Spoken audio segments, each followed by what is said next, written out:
नमस्कार मंडळी, शीतलची दुनिया या माझ्या यूट्यूब चॅनेलमध्ये तुमचे सर्वांचे स्वागत आहे।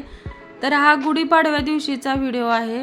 गुढीपाडव्या दिवशी मी पुरणपोळीचा स्वयंपाक नव्हता केला, कारण माझ्या वहिनीने गावाकडून मला पुरणपोळीचा डब्बा पाठवून दिला होता। त्यानंतर आम्ही मिळून सर्वांनी जेवण केलं आणि त्या दिवशी सुट्टी असल्यामुळे चला म्हटलं कुठं तर सर्वांना घेऊन फिरून येऊया।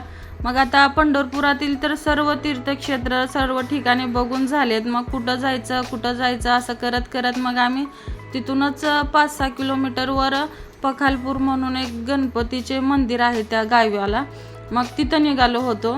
तर मुलांचे बघा कसं, मी बसू का तू बस, तू इथं बस मी इथं बस असं चाललेला होता गोंधळ। त्यानंतर सर्वजण मुले बसली आणि मी गाडी चालवायला घेतली, कारण मला पण थोडी पहिल्या गेअरवर अजून मी चालवते, पहिल्या किंवा दुसऱ्या गेअरवर चालवते, पण जास्त मी गाडी घेत नाही, माझे मिस्टरच चालवतात। आता मी अजून परफेक्ट शिकणार आहे, एवढी परफेक्ट अजून जमत नाही, घाबरल्यासारखं होतं। तर मी मुलांना उगाच खोटं घाबरवत होते, आता चला मीच गाडी घेते म्हणून।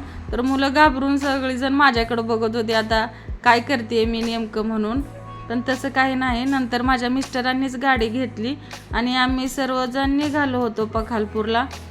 तर पखालपूरचा रस्ता एवढा खराब होता, आम्हाला माहितीच नव्हतं, पहिल्यांदाच आम्ही पण निघालो होतो। पेट्रोलही टाकलं गाडीत, नंतर हवा चेक केली आणि आम्ही पखालपूरला निघालो होतो। तर पखालपूरचा तर रस्ता एवढा खराब होता, तिथं नवीन रस्त्याचे काम चालू होतं। गेलो तसंच हळूहळू, तिथे गेल्यानंतर जास्त गर्दी नव्हती, त्यामुळे आमच्या गणपतीचं दर्शन व्यवस्थित झालं।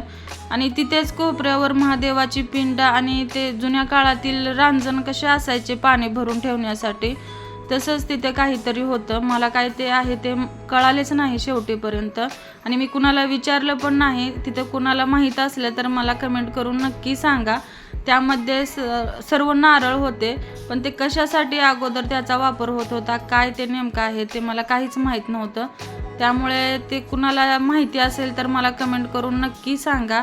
त्यानंतर आम्हाला गणपतीची आरती पण भेटली आणि प्रसाद पण भेटला, त्यामुळे अजूनच जरा आनंद झाला। चला म्हटलं आपण पहिल्यांदाच आलो तर गणपतीची आरती पण आपल्याला भेटली आणि त्याचा प्रसाद पण भेटला। आणि त्यानंतर मुले थोड्या वेळ तिथे खेळले, आम्ही पण थोड्या 1-2 रील्स बनवल्या आणि परत माघारी निघालो। आणि मी कुठला गुढीपाडव्यानिमित्त चांगल्या किंवा शुभ मुहूर्तावर कुठला व्यवसाय चालू केला हा व्हिडिओ मी पुढे टाकला आहे, त्यामुळे हा व्हिडिओ पूर्ण बघा आणि तुम्हाला कसा वाटला ते मला कमेंट करून नक्की सांगा। आणि माझ्या शीतलची दुनिया या यूट्यूब चॅनेलला अजून कोणी सबस्क्राईब केलं नसेल तर नक्की करा, तिथे असलेल्या बेल आयकॉनला पण क्लिक करा, जेणेकरून अजून तुम्हाला माझे नवीन व्हिडिओ बघायला भेटतील। तसेच प्रत्येक व्हिडिओला लाईक आणि कमेंट पण नक्की करत जावा। धन्यवाद।